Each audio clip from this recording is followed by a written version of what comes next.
Hello, my friends. Welcome back. I hope you all doing great. I'm doing great today, man. So today I have another very interesting and very, I would say interesting video to share with you guys. It's a documentary about the bombing of Hiroshima in Japan, a day that has a lasting impact on the whole world, I would say. Day of survival, devastation, and a lot more. So I wanted to react to this documentary and and see how it goes. So if you're new here, please subscribe to my channel, click on the notification bell so that you will not miss any videos that I uploaded from here onward. Okay, so without wasting much time, let's get into it. And the title of the video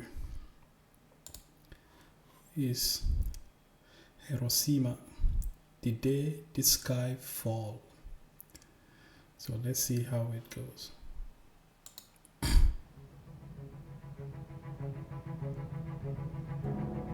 Deep in the heart of the Pacific, the island of Tinian is getting ready for an operation that will mark the end of the Second World War.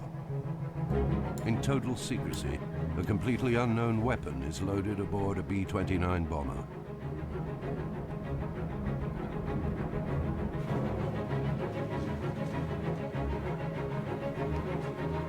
It's over 10 feet long, weighs 4.5 tons, cost around $2 billion, and took up to 140,000 people to make. It disappears into the hold. Little Boy, history's first ever atomic bomb.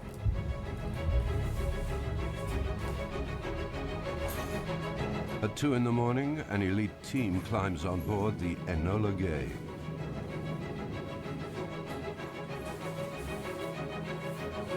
Colonel Paul Tibbets doesn't yet know their destination.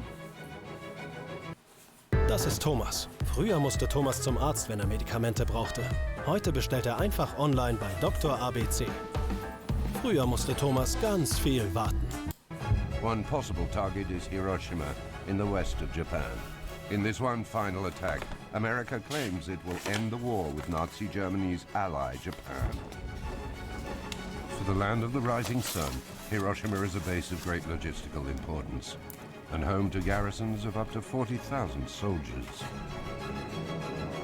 In a city decimated by nuclear fire, one man, Yoshito Matsushige, will capture on film the moments immediately following the attack. For the first time, we can now witness in his photos the hell that it was to be there, under the cloud of Hiroshima.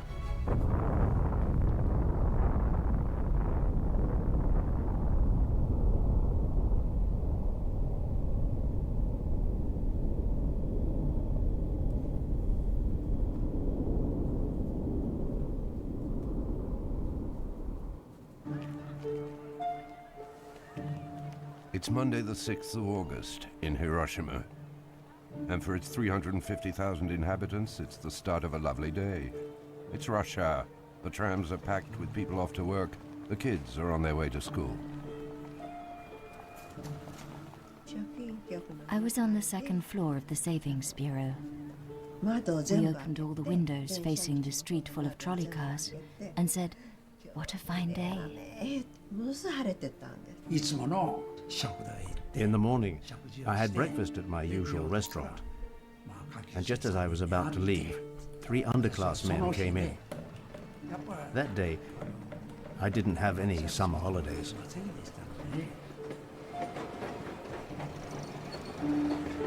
Like every day at 7:10, the air raid sirens have rung out. But for 45 minutes now, things have been back to normal. Everyone's used to seeing bombers over the city. And no one's too bothered by the silver B-29 that splits the sky.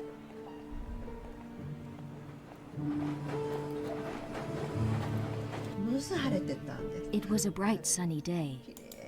Those B-29s were flying high up in the clear sky. They were silver and so neat. As I was walking towards Sendamachi, there was a sudden boom. And then suddenly, something like a massive ball of fire came in through the windows. I tried to crouch down, covering my eyes and ears.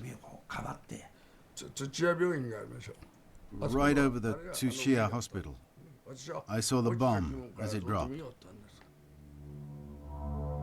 At 8:15, little boy explodes 2,000 feet over Hiroshima. They call this point the hypocenter, ground zero. The sky lights up with the characteristic gamma ray flash. All living beings are blasted with radioactivity and die instantly, with no time for the pain to reach their brains. As the chain reaction unfolds, a huge fireball forms. At its center, the temperature can reach 6,000 degrees Celsius, as hot as the surface of the sun. The heat just carbonizes everyone. They just vanish in the heat. A shockwave then arises and sweeps through the city in a devastating wind of up to almost 1,000 miles an hour. A killer wind that blows bodies apart and destroys 60,000 buildings and homes.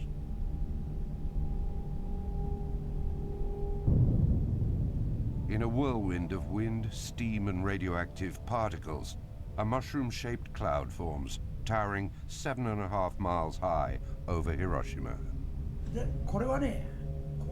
I didn't see the mushroom cloud. I was right under it. My body was blown away with the cards in my hands.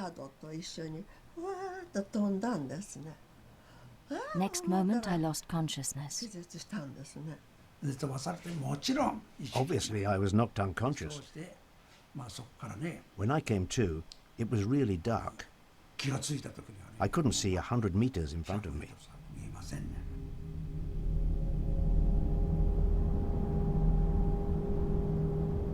It's just after the blast. Tsunao Tsuboi and Mitsuko Kochi are still alive, miraculously shielded by either a wall or someone's body. 70,000 others are already dead, though. For nearly 2 miles around, 90% of the city has been flattened. Huge fires are raging, and a huge cloud suffocates Hiroshima. It was so dark that I could hardly see the face of my wife, and she was right next to me. But she was holding my hand, so I realized we hadn't been killed by the bomb. Neither of us. Yoshito Matsushige is 32 years old, a photographer for the local Shigoku Shimbun newspaper, embedded with the military press corps.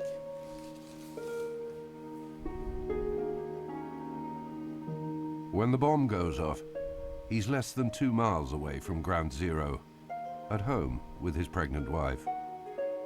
They're just finishing their breakfast. Where the wind came through, there was a huge hole in the wall, right through both floors of the house, and the sitting room was full of debris. I pulled my camera out of the debris, put on the clothes I got from headquarters. I got ready and went out.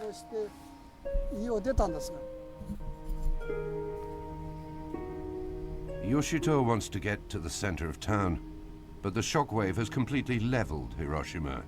The streets are nothing but debris, burnt bodies, people with dreadful wounds. It's impossible to go any further with the heat of the fire, so he turns back and heads for the Miyuki Bridge.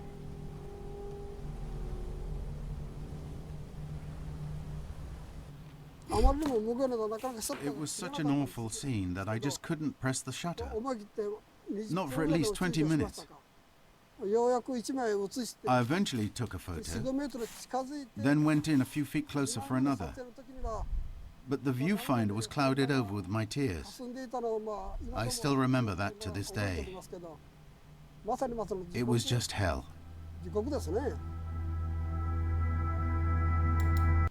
This is modern hell. This is really modern hell. Man, I just have a question. Like, did the Americans or the creators of this atomic bomb, did they know the scale of devastation it will make before they actually went on to send this to Hiroshima? Because if they do, man, you have to be a real psycho to allow this kind of devastation to fall on people.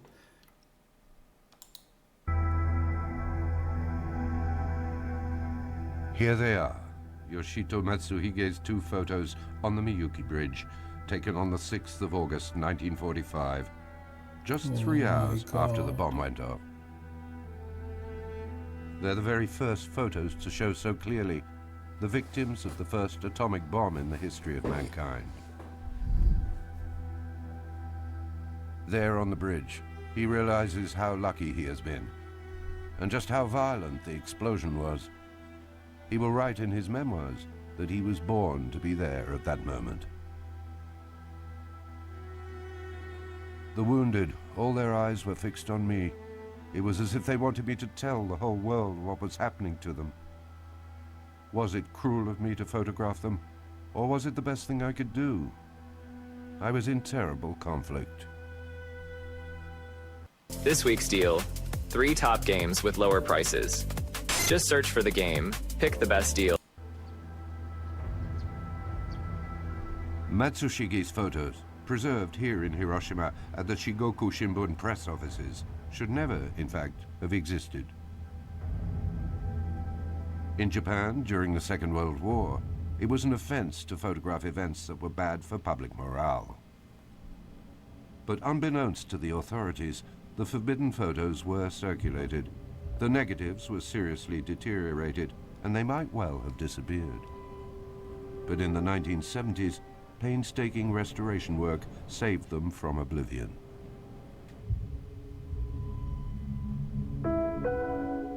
What did they really go through, these people preserved for eternity on the Miyuki Bridge? Who are they? What do they remember? Scarcely a word has been written about it. But the wounded photographed by Yoshito Matsushige have been identified. Their average age now would be well over 80. Only 2 of them are left. But 10 other eyewitnesses have also been found. For the purposes of this unique investigation, a team of specialists has availed itself of the very latest technology. We must stick to what the witnesses have told us. When the images were scanned, new details started to emerge, hitherto invisible to the naked eye. Like these bodies here on the ground.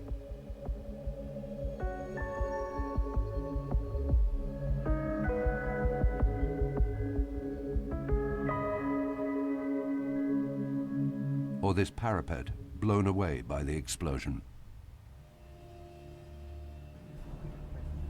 By recreating the scene in 3D, and thanks to eyewitness accounts, the photos have been brought back to life, the better to understand what really went on in Hiroshima, in the heart of the mushroom cloud.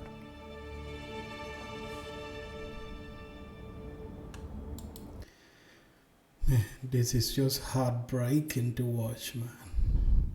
Oh my God. Man, why are we still here playing with nuclear bombs, man? Hydrogen bombs. Countries are at a race to create these bombs again. Not even one, but in thousands. Man, this world is crazy, man.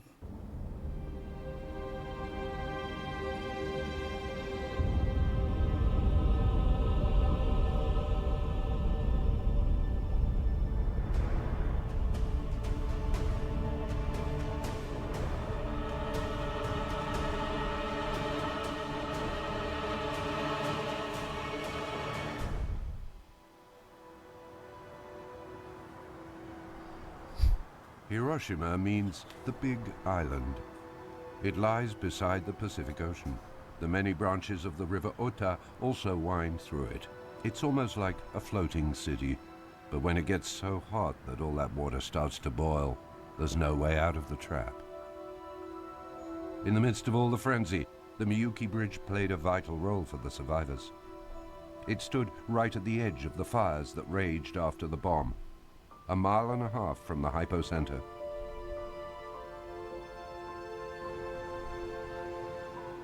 It was the bridge between life and death.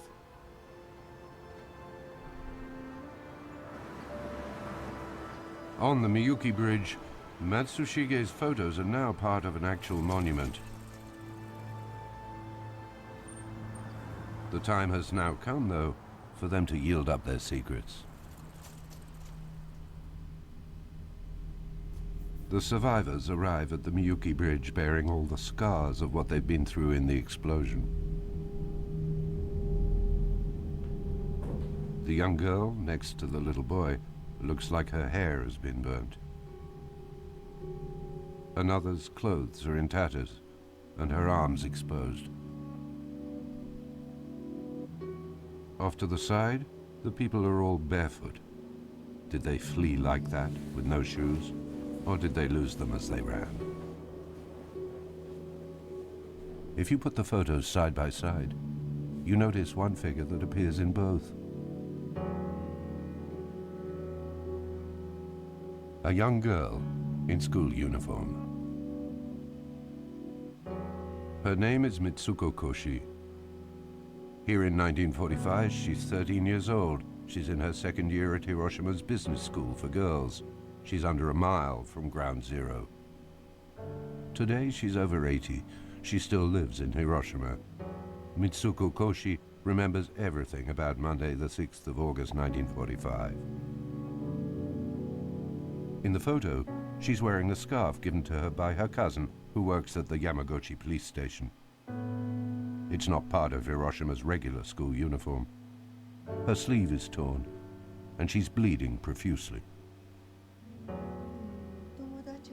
My friend ran over and clung to me. She said, "Mitsuko, my head is cracked." I looked and she was covered in blood, and since she was clinging on to me, I was covered in blood too. When the bomb goes off, Mitsuko isn't at school. She's been requisitioned to work at the Postal Savings Bank. Imagine going through something like this, man. You will be scarred forever. The trauma, bro, is unimaginable. Just to witness everyone around you blast. They vanish into thin air. So much death around you, bro. This woman is scarred forever.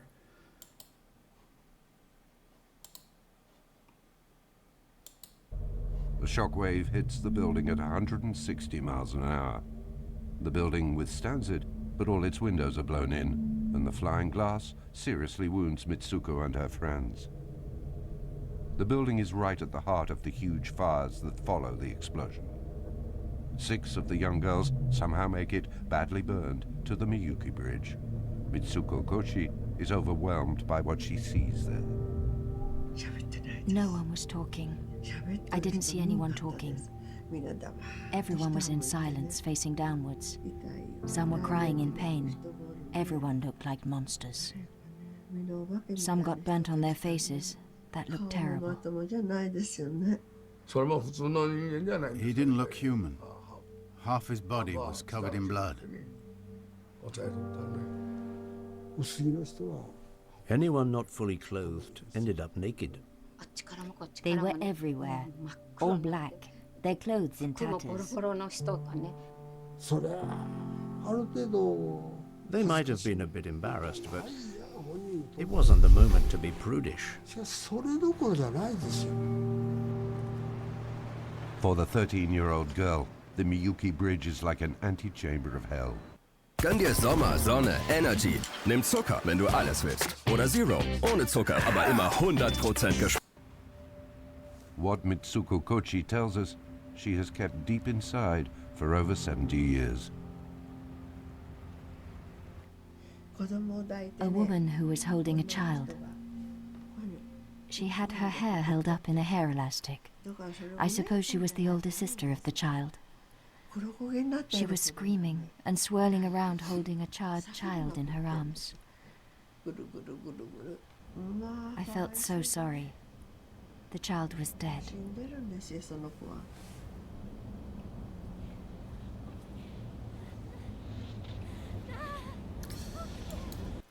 Oh my god. Man, this is so hard to watch. I did not think it would be like this. This is sad. Unfortunately, it seems like we have not learned anything from these events that happened. The horror that happened. Still now countries are at each other's throat. War upon war, killing, thousands. When are we going to learn? And sometimes I feel like human beings don't deserve to live on this earth, man.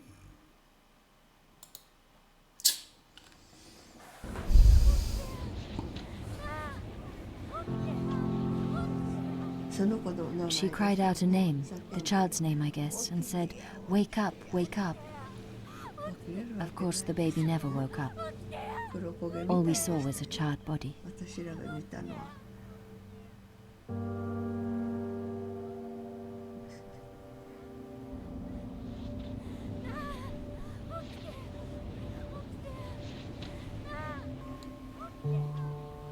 Mitsuko has thought of that mother with her dead baby ever since, every single day. She can't forgive herself for not trying to help her.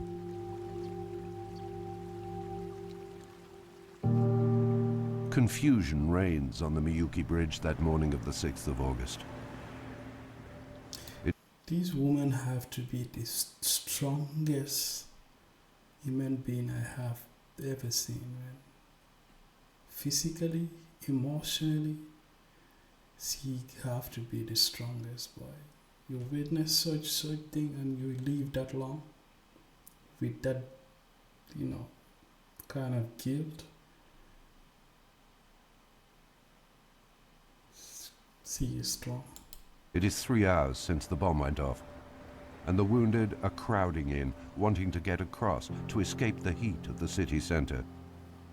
When Yoshito Matsushige takes these 2 photos, no one knows the explosion was a nuclear bomb. I don't remember who was there, yet I was standing there in the photo. I wondered, why would this person be photographing such a terrible scene?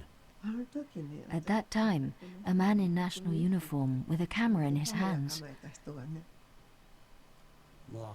Naturally, it felt strange to see a man with a camera.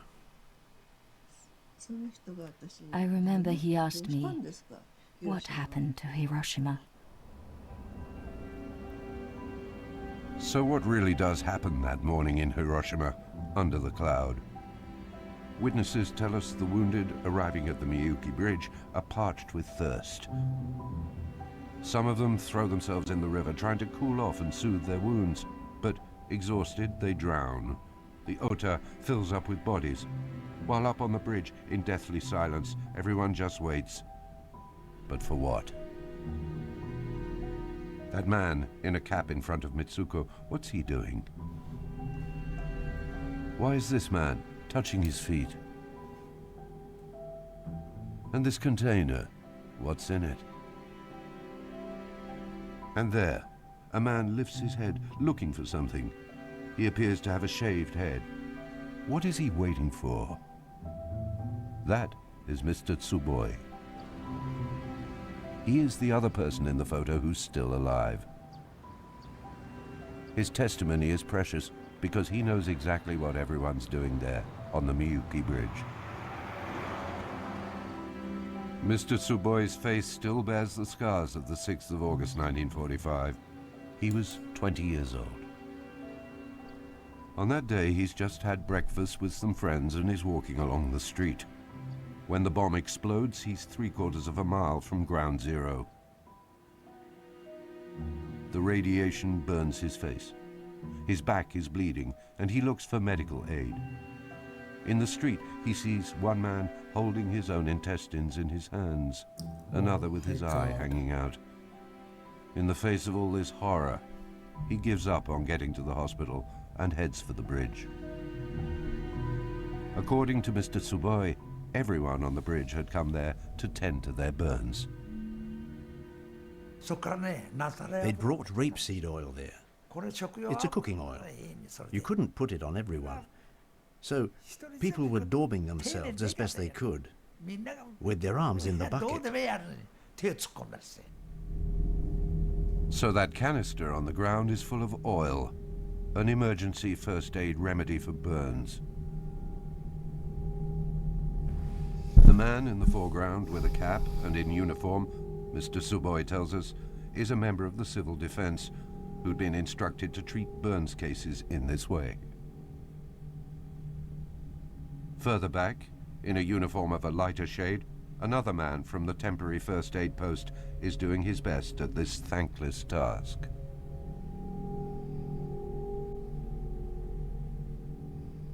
But there are just too many people, too many burns, and the precious rapeseed oil soon runs out. It's replaced with thick, dark sump oil, hastily appropriated from the nearby train depot. They started using that because at least it was oil. They covered themselves in it, and their faces were getting all black. They really looked like monsters. But it's not enough. Here in this makeshift hospital, some are simply running out of strength and starting to give up on life. Over to one side, a young girl is doubled over, her arms covered in dreadful burns, exhausted by the pain. And we can make out the legs of others who just lie there at death's door with no strength left to fight.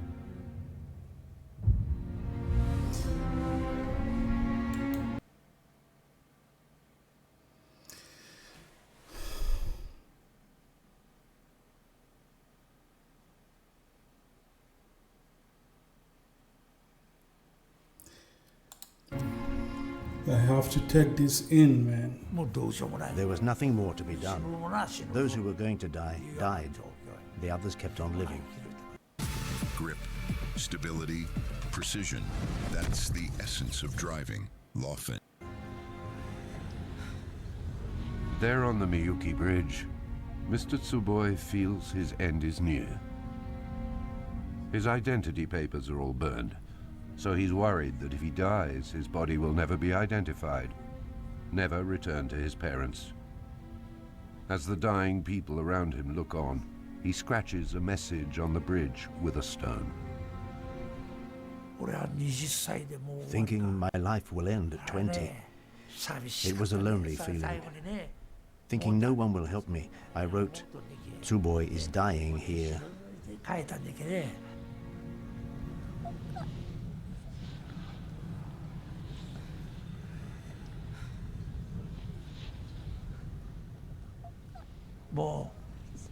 Lonely. Maybe futile would be a better word. Man, you can see the pain. These people, you can see the pain in their face, bro. What these people went through was horrible, and they survived it. But they can't forget it, and they're going to live with it for the rest of their life. And you only have to look to see the pain in their face, the pain in their eyes, man. We were hardly capable ourselves of moving, so how could we do anything for those people there on the ground? Those who were dying said, "Mother, father, and then died. Many people died at Miyuki Bridge.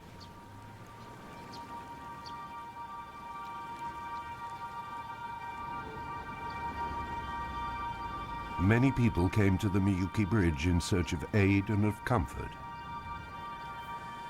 And many just came there to die. Yes, a question, please. What was at Hiroshima? Was it a military site or what? What was the reason for them to drop the bomb at Hiroshima?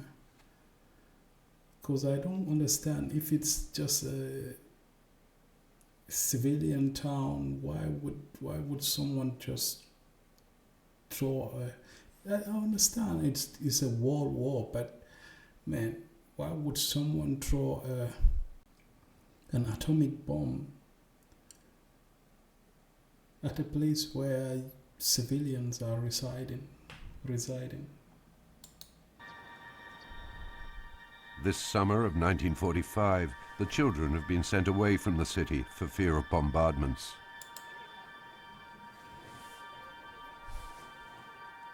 The youngest ones were the first to go. Yet many of the wounded in Yoshito Matsushige's photos look like children or teenagers. Here, a young girl with long hair. Beside her, a boy with a shaven head. These girls and boys along what was the parapet, they're wearing school uniforms, surely. And back there, this boy, half naked and alone. What's he doing there? Did all Hiroshima's school kids meet up here at the bridge?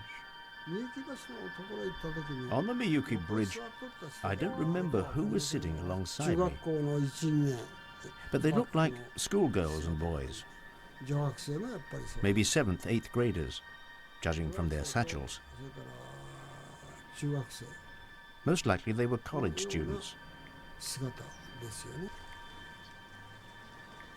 Mitsuo Kodama, who was 13 at the time, pays his respects to all the children from his class who never had a chance to grow up.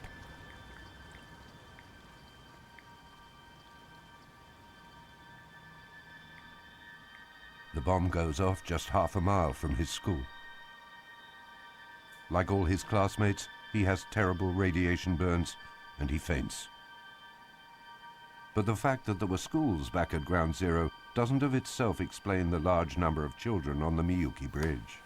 Yeah, that's the question I am asking. That's the question that I'm asking. You have schools at Ground Zero. Or at that time, we don't have the UN body that... Well, I don't get it. Kids a year older than me were off to work in the factories.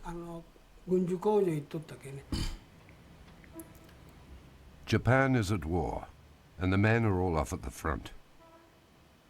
Behind the lines, life goes on. From the age of 12 or 13, teenagers are drafted into all sorts of duties. The girls contribute to the war effort by working for the post office or as tram conductors.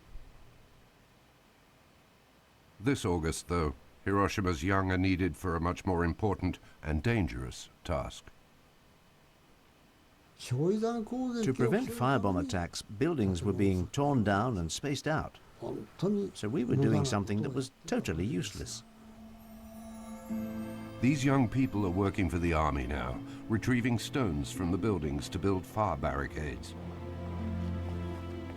And swelling the ranks of young people scattered all around the hypocenter. In a radius of just over a mile from the blast, there are more than 8,000 of them. Many students were mobilized. 60% of those within 1,000 meters of the epicenter, like myself, were killed. For some years now, Professor Keiko Otani has been charting the age of the victims of the Hiroshima bomb. Her studies confirm the survivors' testimonies and the conclusions drawn from Yoshito Matsushige's photos. At Hiroshima on the 6th of August, 22% of the victims were adolescents, most of them between 13 and 14 years old. When you see from this diagram that so many innocent children died, it drives home the awfulness of the situation. It's awful, man. It's horrible. On the morning of the 6th, 13-year-old Shioko Kuwabara is helping with the demolition work. She has a tummy ache, and she's lying under a tree when the bomb goes off. With serious wounds to her face, she flees along with her classmates towards the Miyuki Bridge, where she finds a lot of other children. We were still kids, so all we wanted was to go home. So we were only thinking about getting home.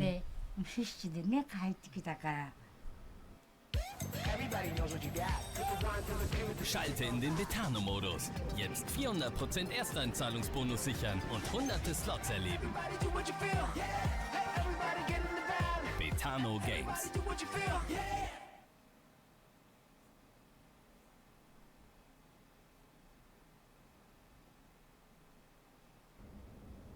On the bridge, the children don't know where to go, so they just wait.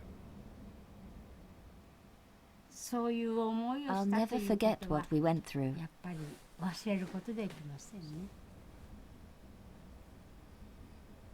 Kuwabara is one of just a handful to make it this far unharmed.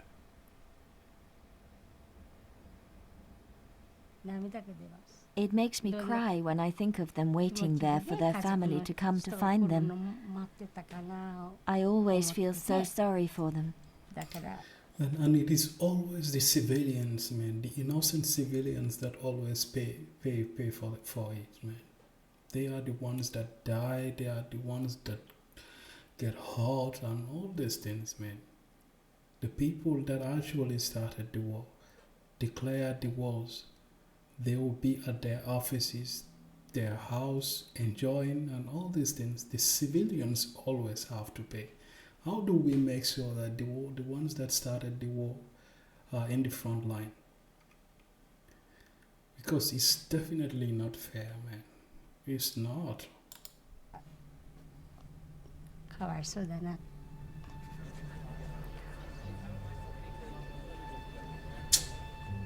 The children's lives hang by a thread. It's not enough just to have reached the bridge. They're still in grave need of help.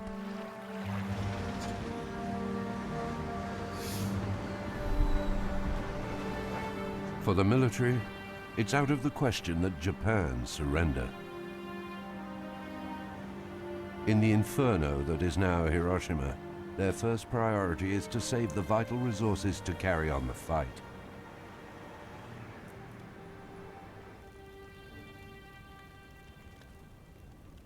The fire that's consuming the city is getting dangerously close to the Miyuki Bridge. For everyone fleeing the blaze, the bridge has in fact become the border between life and death.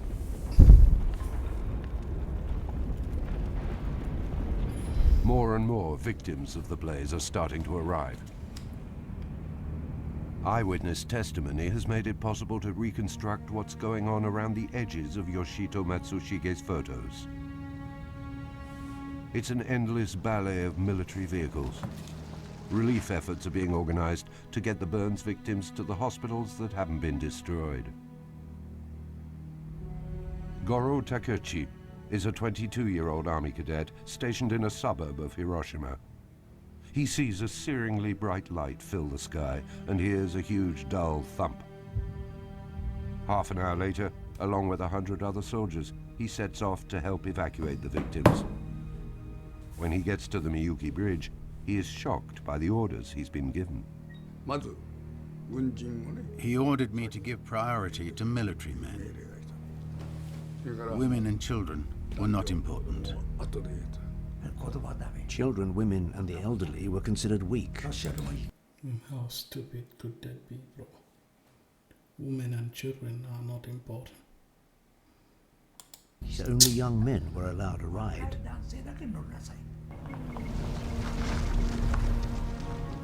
In a deathly silence, and under the eye of the wounded waiting stunned on the bridge, the evacuation begins.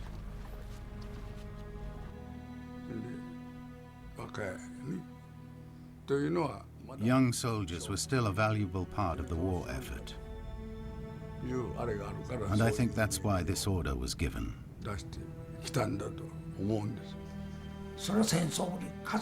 To win the war required people who could hold a gun. Women couldn't shoot, so women and children were thought to be of little use and had to wait. They had to join the queue. When I first received the order, I thought that made sense. But the situation at Miyuki Bridge brought me to my senses. I couldn't just rescue the military personnel. In the midst of all the chaos on the Miyuki Bridge, everybody's trying to stay alive. A little girl goes up to a truck to beg for help.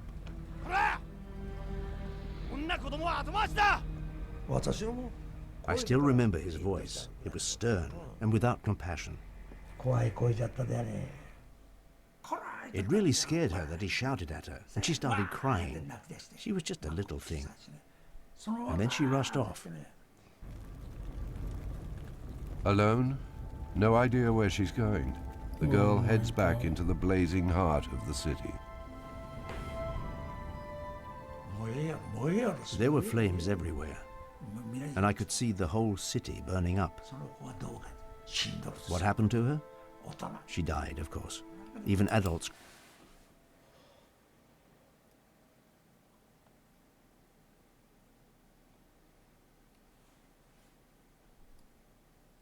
This is sad.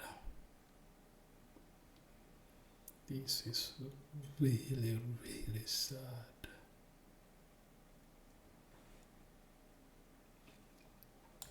Couldn't survive, so what hope was there for a little girl? New Havana Club, mango and lime. Mix it with lemonade. Refreshingly Cuban.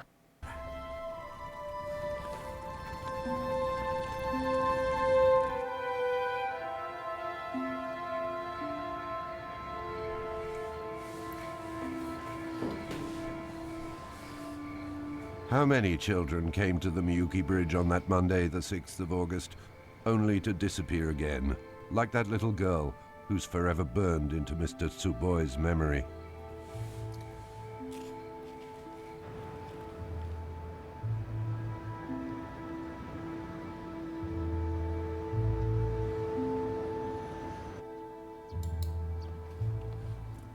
Rie Kutsuki is very familiar with Yoshito Matsushige's two photos. Since her early childhood, she's grown up with a strange certainty, one shared by her whole family. There, in the photo, right behind the man applying the oil, a little boy with a shaven head stands with his back to us. He's clearly there in this photo.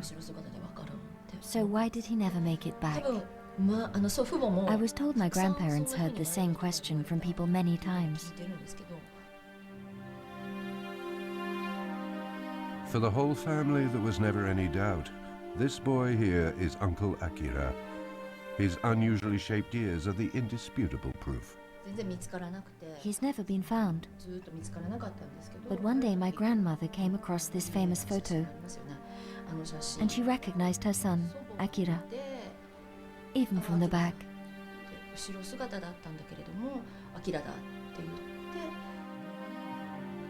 Akira, the brother of Kutsuki's father, is at school when the nuclear mushroom cloud blooms over Hiroshima. He's alone, and he tries to get home. He's pulled along in the rush towards the Miyuki Bridge, where Yoshito Matsushige photographs him. He's clearly there in this photo. So why did he never make it back?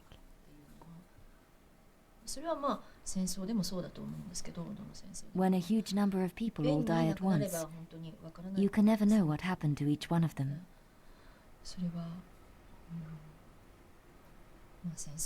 That's the cruelty of war and the atomic bomb.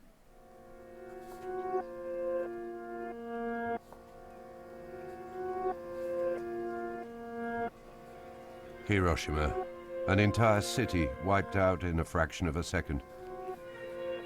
Thousands of lives brought to a sudden end.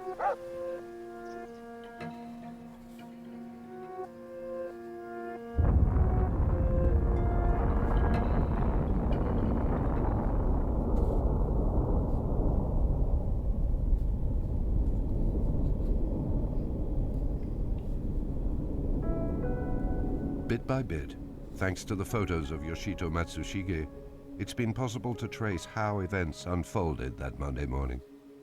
But what do we know of the actual suffering people endured under the cloud? Dr. Harada is a surgeon at Osaka Hospital. He's also a specialist in emergency medicine, and he can shed new light on Matsushige's photos. Their hair is burnt, as well as their clothes. So they must be burnt all over their bodies.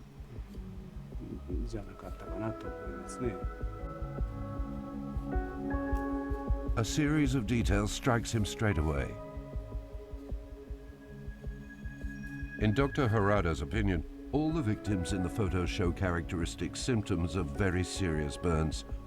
This can be seen from the parts of their bodies that are overexposed in the photos.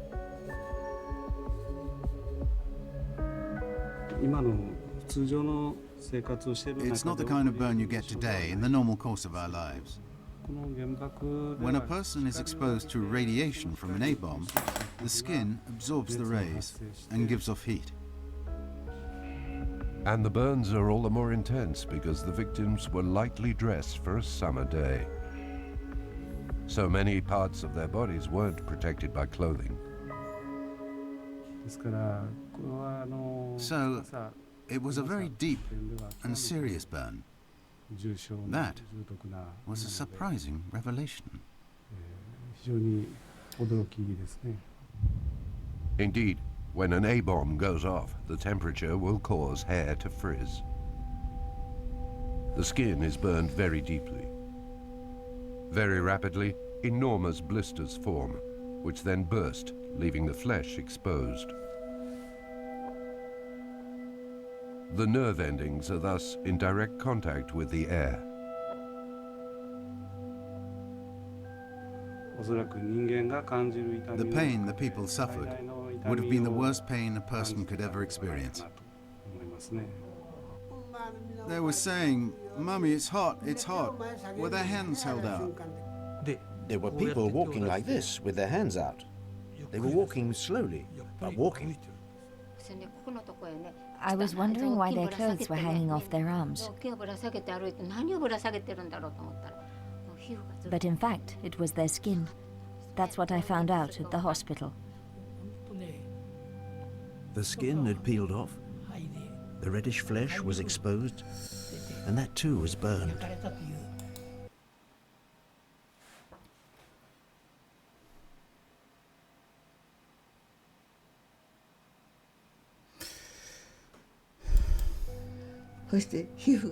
Their skins turned outward and fluid was oozing out. When you grill fish, the skin shrinks. It was like that. Mitsuko Kochi's father is there on Miyoki Bridge too. He has very bad burns on his arms. I held this side of him, saying, "Are you all right?" Then from here, the skin peeled completely off. It was his hand. The skin came off, and it looked so watery.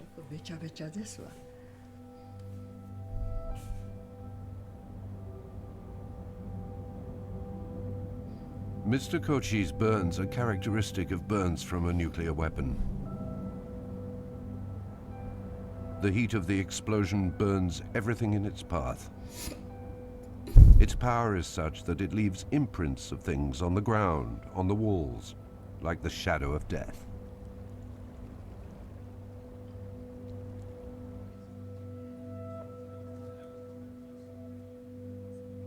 Any hospital left standing is submerged by the victims of serious burns.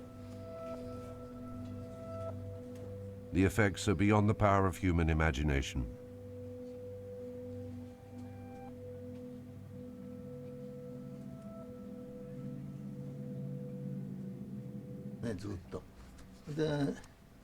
Professor Hasai is a physicist. Like Dr. Harada, he has been studying for a long time the consequences of the atomic bomb. He too has remarked on the severity of the victims' burns. In the data gathered by the American Army, the burns victims were a hidden factor. Yes, because it was just too awful.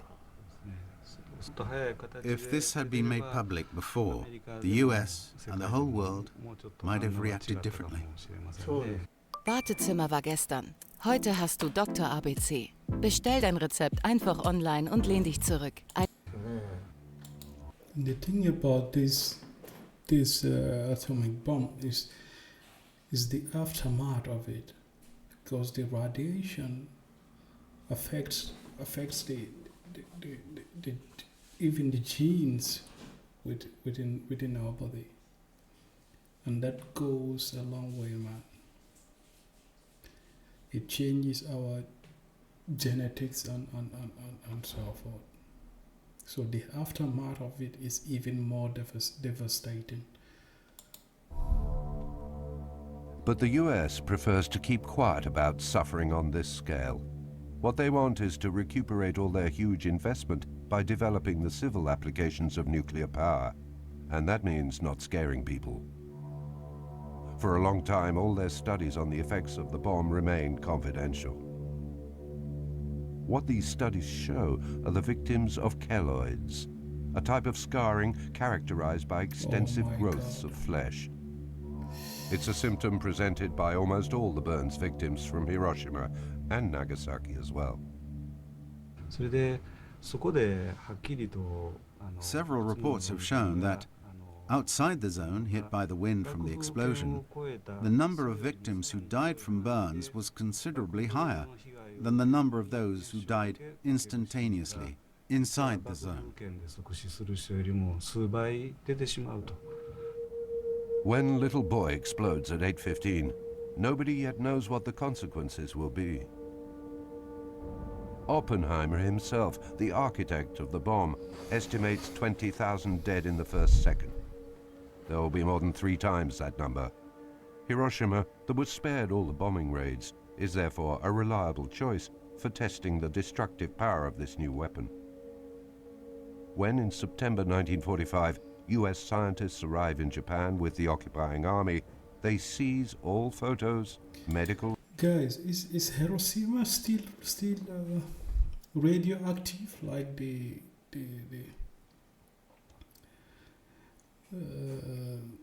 is it still radioactive? Do people still live there, or is it still a restricted area? Records and samples taken by doctors since... Like, I mean, ground zero, because it's been so long, and radiation takes a lot of years to completely vanish. The 6th of August.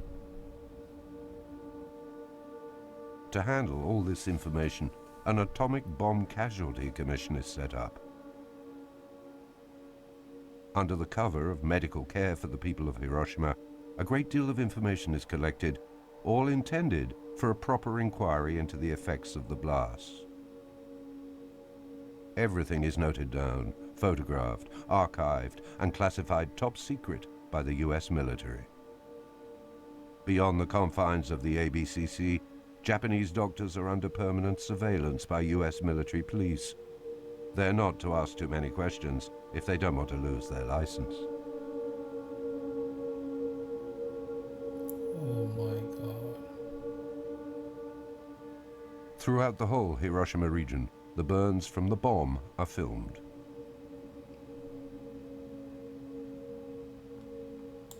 Man, human beings did this. Human beings actually did this. How can we cause another person so much suffering?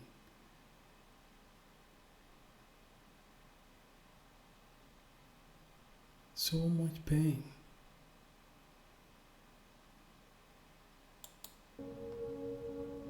Man, we don't deserve to live on this earth, I swear to God.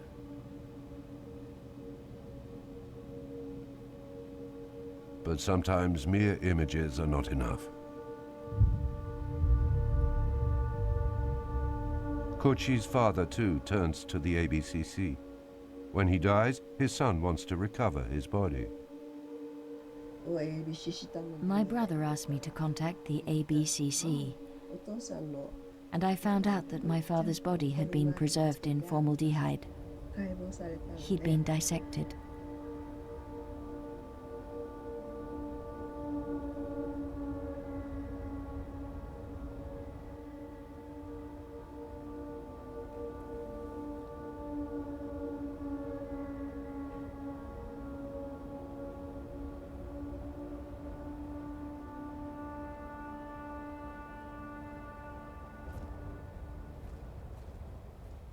By 4 days after the blast, a strange sickness is raging. Vomiting, bleeding, decomposition of the flesh, hair loss. The Hiroshima plague. The inhabitants are learning of the effects of radioactivity. Dozens of women will give birth prematurely in the rubble of the still burning city. Takeshi, the military cadet, will help deliver them of their stillborn babies. But the newborns I saw weren't the normal red. They were white.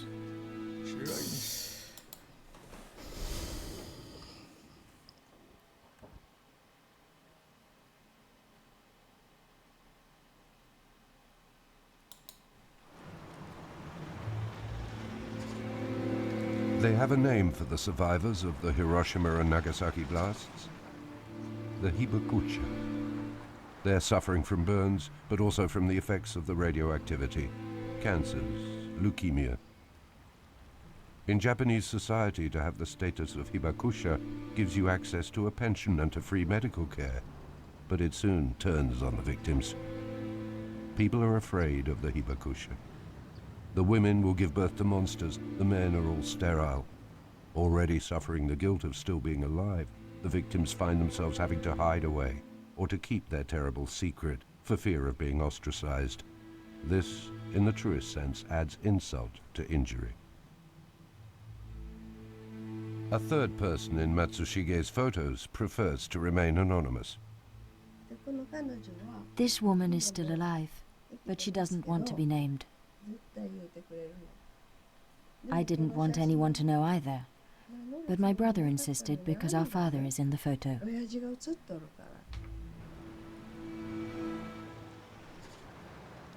For a long time, to avoid their children and grandchildren being stigmatized, the hibakusha have preferred to keep quiet. The people from the Miyuki Bridge want to die in peace, as if the bomb had never blown their lives apart.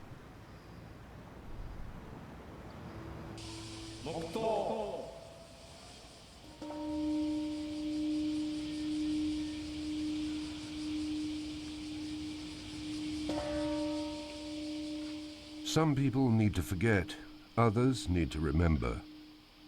Every morning at the exact hour that little boy exploded, a bell rings out through the streets of Hiroshima.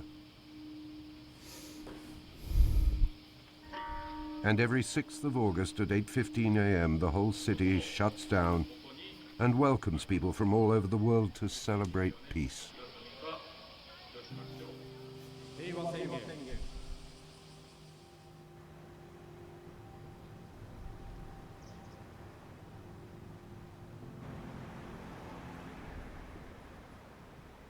Like many other survivors, Mr. Tsuboi has lived in the shadow of the bomb. Like many, still being alive has given him a mission. The Miyuki Bridge isn't just where all those injured people went. For me, it's where the rest of my life began. It was like a rebirth for me.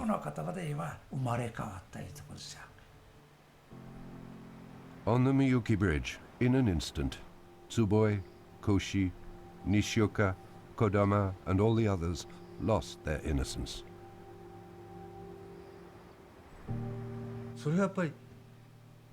It shouldn't have happened. I mean, that endless line of burned victims. It's like I'm watching something I shouldn't.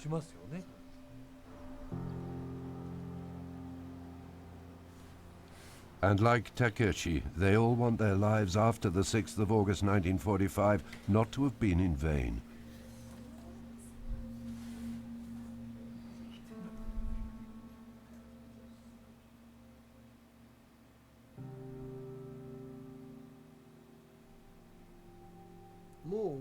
After we die, there will be no one left to tell these stories.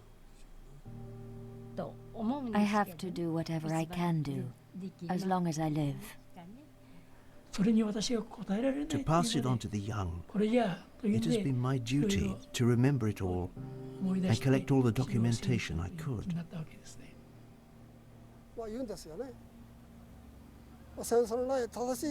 I want them to understand the true value of peace and never to forget Hiroshima. That's what I want.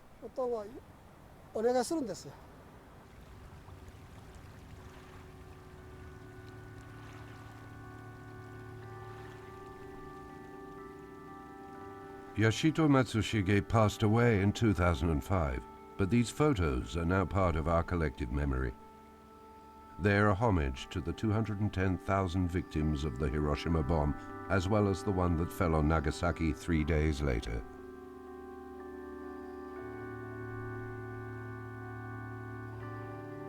They are a rare testimony to that Monday, the 6th of August 1945, and to what they all suffered, those men, women and children caught in the hell of the nuclear blaze under the cloud of Hiroshima, so that humanity may never see its like again.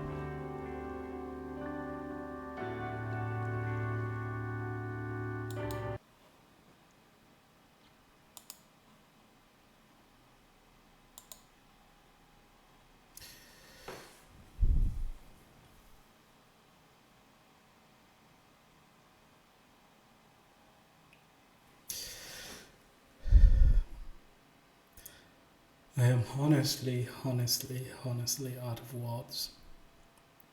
This is so sad, man. This is so sad. The kind of pain, the kind of devastation, destruction, death that has happened to these people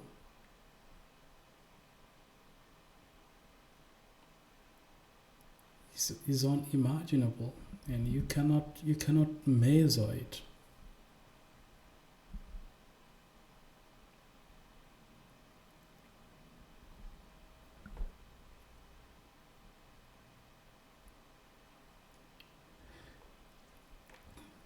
The only way we can avoid something like this happening again is to learn from history. But unfortunately, I don't think we have learned. Today is the day when you see governments spending billions on military equipments. Billions, while their people are sleeping on the street, are going days without eating, are unable to afford healthcare, are unable to afford basic human needs, but they have money to spend on military. That is today. Now, honestly, for me, I have kind of given up on the old folks, man. They cannot bring change.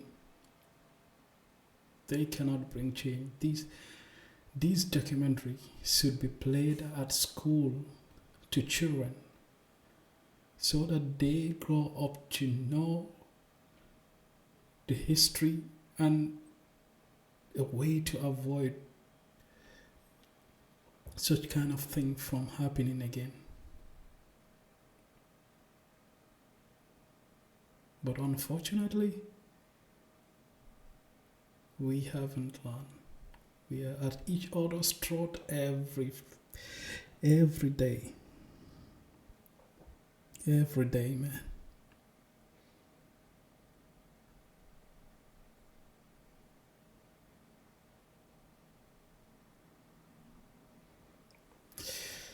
Man, let us all grow up to be a good person, man. Do your part in this world to be a good person. You know, don't be the reason that people are at war. Unfortunately, when I react to videos, I'm all about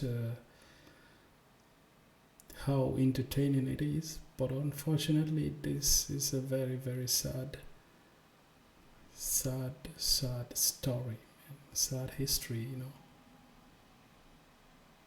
People died, and I hope that it never happen again. I just hope something like this never happen again.